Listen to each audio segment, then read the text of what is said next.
नमस्कार, केबी न्यूज 24/7 में आपका स्वागत है। मैं हूं पूजा आपके साथ। आइए सबसे पहले देखते हैं मुख्य समाचार। इस लोकसभा चुनाव में कोई मोदी लहर नहीं, कई उम्मीदवार वोट के लिए मोदी पर निर्भर, बोले कर्नाटक के मुख्यमंत्री सिद्धरामैया। बेंगलुरु में चुनाव प्रचार के दौरान बंदूक लेकर मुख्यमंत्री सिद्धरामैया के पास पहुंचा व्यक्ति, सुरक्षा में भारी चूक। मतदान प्रतिशत बढ़ाने के लिए गली गली प्रचार करेंगे वाहन। कलबुर्गी जिला प्रशासन और जिला स्वीप समिति ने जागरूकता वाहनों को तैयार किया है, जल्द ही किया जाएगा लॉन्च। दिल्ली शराब नीति मामले में के कविता को नहीं मिली राहत, कोर्ट ने 23 अप्रैल तक न्यायिक हिरासत में भेजा। भारत के लिए कुछ भी असंभव नहीं, पूरी दुनिया में बज रहा डंका, उत्तर प्रदेश के पीलीभीत में बोले प्रधानमंत्री नरेंद्र मोदी। महंगाई से राहत के लिए केंद्र की पहल, 15 शहरों के 68 रेलवे स्टेशनों पर मिल रहा है सस्ता अनाज।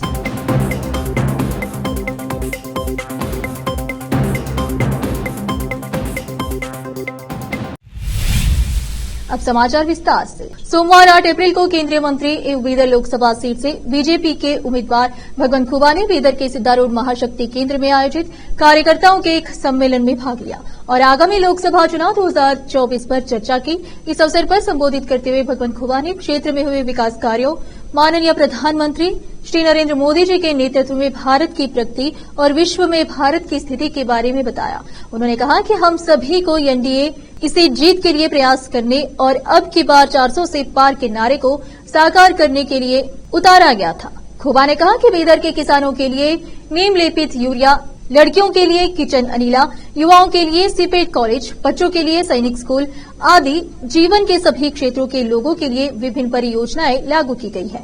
बताया गया कि हम सभी को केंद्र सरकार की योजनाओं के लाभार्थियों से संपर्क करना चाहिए और इसके प्रति जागरूक करना चाहिए। इस कार्यक्रम में पूर्व मंत्री बंडेप्पा खाशेमपुर, रघुनाथराव मलकापुरे, एमएलसी और बीजेपी के जिला अध्यक्ष सोमनाथ पाटिल, पूर्व विधायक, पूर्व मराठा निगम अध्यक्ष एमजी मुले, ईश्वर सिंह ठाकुर, बीदर नगर मंडल अध्यक्ष शशि होसड़ी, बाबू वाली और अन्य उपस्थित थे। केबी न्यूज के कैमरामैन पपुराज की कवरेज। ಯಾವುದೋ ಒಂದು ಕನ್ನಡ ಪಿಕ್ಚರ್ದಾಗ ತಂಗಾಳಿ ಅಂತ ಒಂದು ಹಾಡಿತ್ತು, ಇತ್ತೇನು ತಂಗಾಳಿ ಅಂತ. ಇವತ್ತು ಈ ವಾತಾವರಣ ಇಷ್ಟು ಮಸ್ತ್ ಅದ, ಪ್ಲೆಸೆಂಟ್ ಅದ, ಪ್ಲೆಸೆಂಟ್.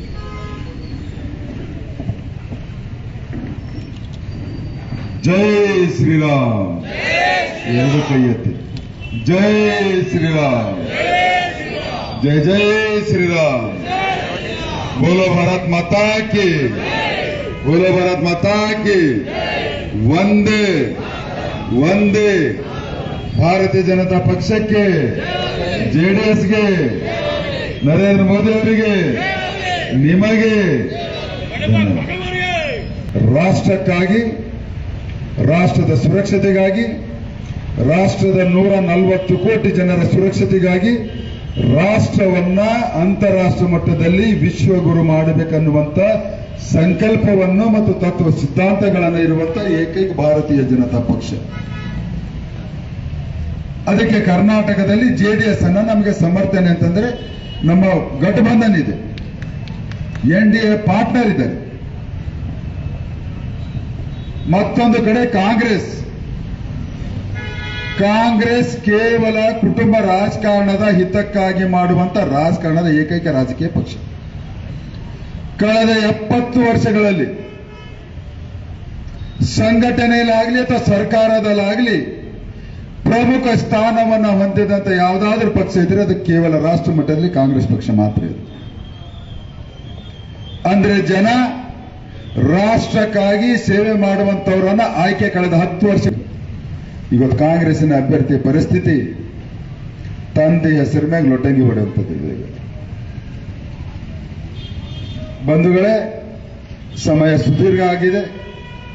ಕೇವಲ ನೇರವಾಗಿ ಒಂದು 16 ನಿಮಿಷಗಳಲ್ಲಿ ಚುನಾವಣೆ ಸಂದರ್ಭ ವಿಷಯಗಳಿಗೆ ಮಾತ್ರ ಬರ್ತೀನಿ.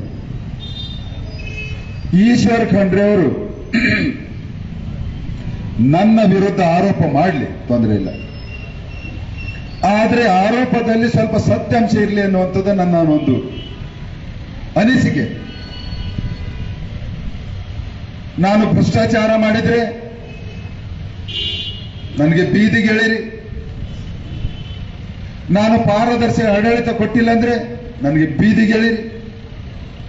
ನಾನು ನಿಮ್ಮಂತೆ ಯಾರಿಗಾದ್ರೂ ಸುಳ್ಳು ಹೇಳಿದ್ರೆ ಬೀದಿಗೆಳಿರಿ, ನಾನು ನಿಮ್ಮಂತೆ ಮೋಸ ಮಾಡಿದ್ರೆ ಬೀದಿಗೆಳಿರಿ, ನಾನು ತಯಾರಿದ್ದೀನಿ. ಆದ್ರೆ ನೀವು ನನ್ನ ಮೇಲೆ ಏನು ಆರೋಪ ಮಾಡ್ತಾ ಇದ್ರಿ? एक शवाल को बीदर के ईदगाह में ईद उल फित्र की नमाज सुबह ठीक 10 बजे अदा की जाएगी। मुफ्ती मोहम्मद अब्दुल जलील कासमी खुतबा देंगे और इमामत करेंगे। इस ईदगाह समिति के पदाधिकारियों ने बीदर के सभी मिल्लते इस्लामिया से समय पर उपस्थित रहने और ईद की नमाज अदा करने का आग्रह किया है। केपी न्यूज के संवाददाता असलम खान की रिपोर्ट। अस्सलाम वालेकुम वरहमतुल्लाहि वबरकातुह। बहैसियत सदर ईदगाह मैनेजिंग कमेटी सुन्नी, मैं मोहम्मद जवाद अहमद और शहरियान बिदर को ये इत्तला देना चाहता हूँ कि 21 शव्वाल को ईद उल फितर ईदगाह में 10 बजे अदा की जाएगी और मैं शहरियान बिदर से गुजारिश करता हूँ कि मुकर्ररा वक्त पर तशरीफ़ लाएं। सोमवार को कर्नाटक के मुख्यमंत्री सिद्धरामैया ने भाजपा पर वार करते हुए कहा कि इस लोकसभा चुनाव में कोई मोदी लहर नहीं है। राज्य में कांग्रेस और उसकी 5 गारंटी को लेकर लोग उत्साहित नजर आ रहे हैं। उन्होंने कहा कि भाजपा के कई उम्मीदवार ऐसे हैं जो अपना चेहरा तक नहीं दिखा सकते, वे मोदी के नाम पर वोट की उम्मीद लगाए हुए हैं। कर्नाटक में भाजपा और कांग्रेस के बीच जमकर बयानबाजी चल रही है। हाल ही में कर्नाटक मुख्यमंत्री सिद्धरामैया ने एक बार फिर भाजपा पर निशाना साधते हुए कहा है कि इस लोकसभा चुनाव में कोई मोदी लहर नहीं है। उन्होंने दावा किया कि इस बार लोगों के रुझान कांग्रेस और उसकी 5 गारंटी योजनाओं की ओर है। उन्होंने यह भी कहा कि बीजेपी के कई उम्मीदवार अपना चेहरा तक नहीं दिखा सकते हैं, वे मोदी के नाम पर वोट बटोरना चाहते हैं, लेकिन इस बार मोदी के पक्ष में लहर नहीं है। मोदी का बतौर प्रधानमंत्री इस साल कार्यकाल सभी मामलों में विफल रहा। कर्नाटक में बेंगलुरु दक्षिण में राज्य के मुख्यमंत्री सिद्धरामैया के रोड शो के दौरान सुरक्षा में भारी चूक हुई है। बेंगलुरु में सोमवार को एक आदमी कमर में पिस्तौल लटकाए कर्नाटक के मुख्यमंत्री सिद्धरामैया के करीब पहुंच गया जब वह एक खुले वाहन पर सवार थे। उसने सिद्धरामैया के बगल में खड़े परिवहन मंत्री रामलिंगा रेड्डी को माला पहनाई। यह घटना शहर में भैरसंद्रा में हुई जब सिद्धरामैया रेड्डी की बेटी और कांग्रेस की लोकसभा प्रत्याशी सौम्या रेड्डी के लिए प्रचार कर रहे थे। पुलिस ने इस व्यक्ति की पहचान रियाज के तौर पर की है। वह गाड़ी पर अचानक से चढ़ गया, उसकी कमर में पिस्तौल लटकी थी। कांग्रेस के समर्थन में नारे लगाते हुए रियाज ने रेड्डी, उनकी बेटी सौम्या और अन्य लोगों को माला पहनाई। जब वह वाहन से उतरा तो सिद्धरामैया और अन्य लोगों ने उसके पास हथियार देखा। कलबुर्गी जिला प्रशासन और जिला स्वीप यानी व्यवस्थित मतदाता शिक्षा और चुनाव भागीदारी समिति ने मौजूदा लोकसभा चुनाव में मतदान के बारे में जिले के लोगों को जागरूक करने के लिए चुनाव जागरूकता वाहनों को तैयार किया है। इन्हें जल्द ही लॉन्च किया जाएगा। जिले के अविभाजित 8 तालुके के क्षेत्र में एक वाहन मंडियों, बाजारों, लोगों की भीड़ और मेलों जैसे भीड़ भाड़ वाली जगहों पर जाकर मतदान के बारे में जागरूकता पैदा करेंगे। उम्मीद की जा रही है कि इससे मतदान के प्रति जागरूकता पैदा होगी और मौजूदा लोकसभा आम चुनाव में मतदान प्रतिशत बढ़ेगा। अब फिलहाल लेते एक छोटा सा ब्रेक।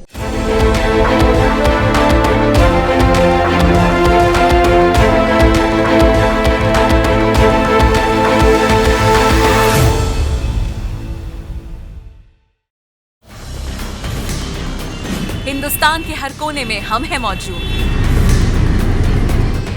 24 घंटे हालात पर गहरी नजर, खबरों से जुड़े चुपते सवालात और आपको दिखाता है धार्मिक, सामाजिक, राजनीतिक, लोकल और इंटरनेशनल न्यूज की सबसे बेहतर कवरेज जो आपको रखती है हर पल बाखबर। देश और दुनिया भर की खबर के लिए देखते रहें केपी न्यूज 24/7। ब्रेक के बाद आपका स्वागत है। आइए देखते समाचार। जहीराबाद में वक्फ बोर्ड के तहत नई ईदगाह कमेटी बनाई गई और प्रेस मीट करके इसकी घोषणा की गई।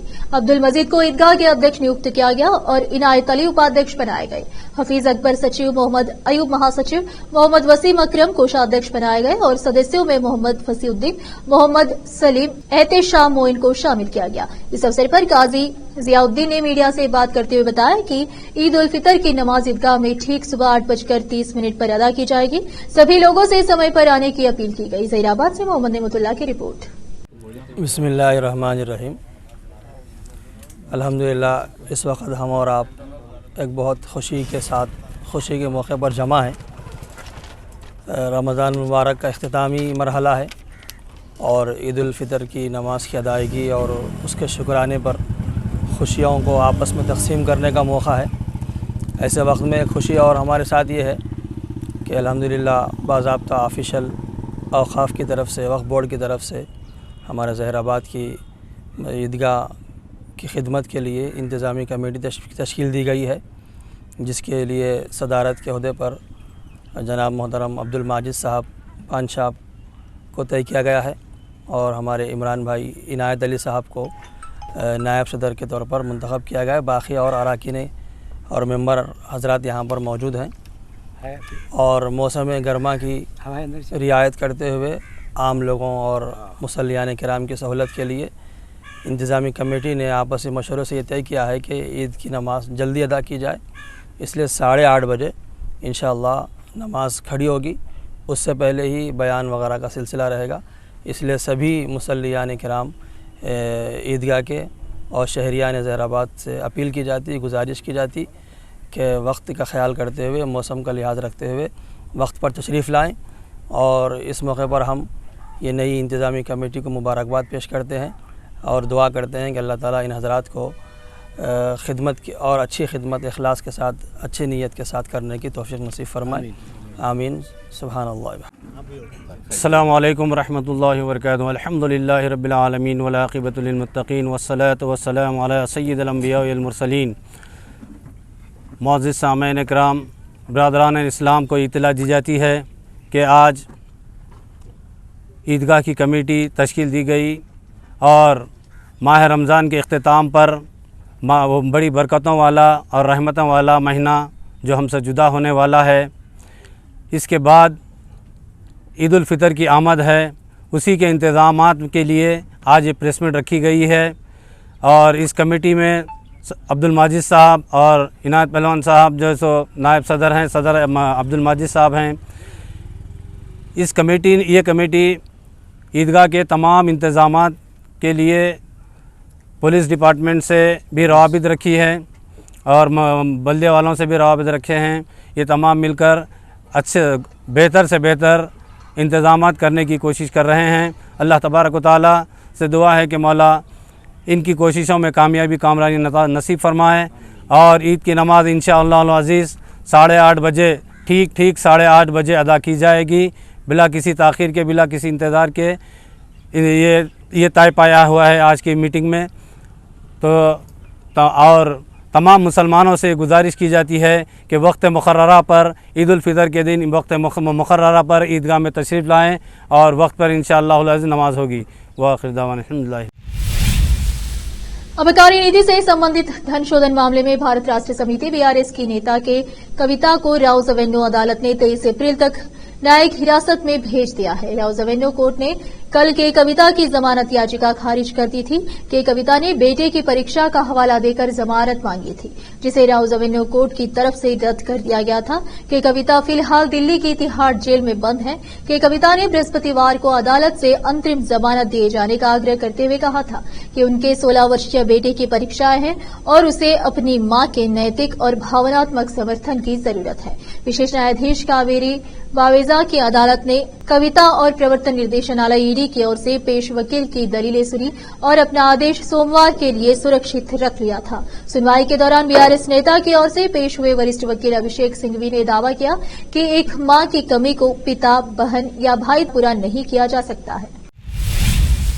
देश भर में 19 अप्रैल से लोकसभा चुनाव होने हैं। वोटिंग से पहले चुनाव प्रचार भी जोरों पर है। प्रधानमंत्री नरेंद्र मोदी आज उत्तर प्रदेश के पीलीभीत पहुंचे हैं। यहां पर वह एक चुनावी रैली को संबोधित कर रहे हैं। इस दौरान पीएम मोदी ने कहा कि उत्तर प्रदेश के पीलीभीत में आशीर्वाद देने आए परिवारजनों को आश्वस्त करता हूं कि आपके जीवन को आसान बनाने के लिए कोई कसर नहीं छोड़ूंगा। मेरे जीवन का हर पल, हर क्षण जनसेवा और राष्ट्र सेवा के लिए समर्पित है। बता दें कि पीलीभीत से वरुण गांधी मौजूदा सांसद है, लेकिन लोकसभा चुनाव के लिए बीजेपी ने उसको दोबारा टिकट नहीं दिया है। इस सीट से पार्टी ने कांग्रेस से बीजेपी में आए जतिन प्रसाद को उम्मीदवार बनाया है। पीएम मोदी जतिन प्रसाद के समर्थन में रैली के लिए पीलीभीत पहुंचे हैं। उसके साथ मंच पर सीएम योगी आदित्यनाथ भी मौजूद हैं। यहां की जनता को संबोधित करते हुए पीएम मोदी ने कहा कि भारत जो भी ठान लेता है उसे हासिल करके रहता है। देश में बढ़ती महंगाई से लोग परेशान हैं। इस बीच लोगों को इससे राहत देने के लिए केंद्र सरकार की तरफ से कई कदम उठाए जा रहे हैं। इसी कड़ी में देश के 15 शहरों के 68 रेलवे स्टेशन पर भारत ब्रांड आटा, चावल, चना, दाल और मूंग बेचे जा रहे हैं। इसे 3 महीने के लिए पायलट प्रोजेक्ट के तहत लाया गया है। इसे 1.5 महीने पहले एनसीसीएफ ने शुरू किया था। इसकी शुरुआत गाजियाबाद, श्रीनगर, बेंगलुरु, पटना सहित 15 शहरों में हो चुकी है। दिल्ली से सटे गाजियाबाद शहर के रेलवे स्टेशन के बाहर भी एनसीसीएफ की गाड़ी से आप अनाज खरीद सकते हैं। यहां भी सस्ते कीमत पर आटा, चावल, चना, दाल और मूंग लोग खरीद सकते हैं। यह रेल मंत्रालय और उपभोक्ता मामलों के मंत्रालय की साझा पहल है। इसमें एनसीसीएफ लोगों को सस्ती दरों पर अनाज उपलब्ध करवा रहा है। देश के 60 से ज्यादा रेलवे स्टेशनों के बाहर इसकी शुरुआत की गई है। अब फिलहाल एक और छोटा सा ब्रेक।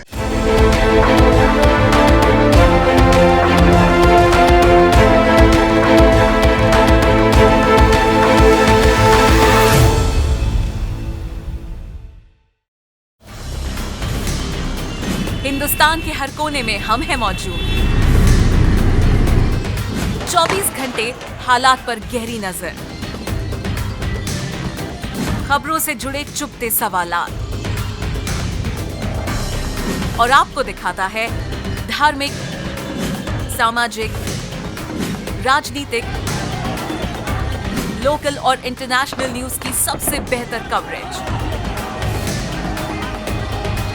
जो आपको रखती है हर पल बाखबर। देश और दुनिया भर की खबर के लिए देखते रहें केपी न्यूज 24/7। ब्रेक के बाद आपका स्वागत है। आइए देखते हैं समाचार। बिहार के मौसम में तापमान की वृद्धि के साथ ही लोकसभा के चुनाव को लेकर भी सियासी तापमान बढ़ गया है। इसी बीच एक बार फिर राम मंदिर मुद्दा बनता जा रहा है। रविवार को प्रधानमंत्री नरेंद्र मोदी ने नवादा में राम मंदिर निर्माण की चर्चा की, तो सोमवार को राजद के अध्यक्ष लालू यादव की पुत्री मीसा भारती ने कहा कि हम भी हिंदू हैं और अयोध्या राम मंदिर में पूजा करने जाएंगे। मीसा भारती पाटलिपुत्र संसदीय क्षेत्र से रजत की प्रत्याशी है और लगातार जनसंपर्क में जुटी है। उन्होंने भाजपा पर निशाना साधते हुए कहा कि प्रधानमंत्री मोदी बिहार आते हैं और परिवारवाद, भ्रष्टाचार पर बोलकर चले जाते हैं। इनके पास बोलने के लिए कुछ नहीं है। हम लोगों के पास मुद्दों की कोई कमी नहीं है। हम लोगों को बिहार में काम करने का मौका मिला तो हम लोगों ने करके दिखाया है। लोकसभा चुनाव की तारीख जैसे जैसे नजदीक आ रही है, वैसे वैसे राजनीतिक दलों की तैयारियां भी तेज हो रही है।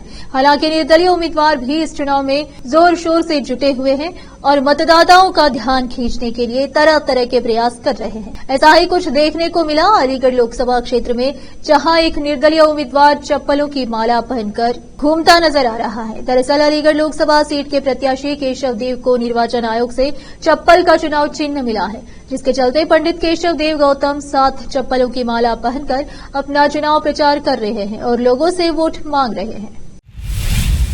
आखिर में फिर एक बार देखते हैं मुख्य समाचार। इस लोकसभा चुनाव में कोई मोदी लहर नहीं, कई उम्मीदवार वोट के लिए मोदी पर निर्भर, बोले कर्नाटक के मुख्यमंत्री सिद्धरामैया।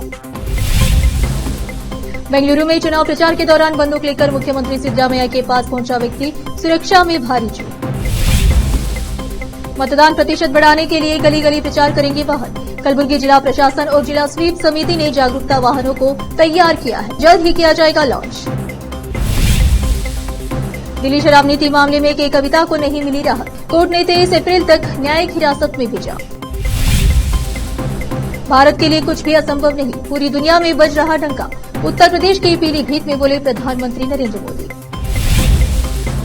महंगाई से राहत के लिए केंद्र की पहल, 15 शहरों के 68 रेलवे स्टेशनों पर मिल रहा है सस्ता अनाज।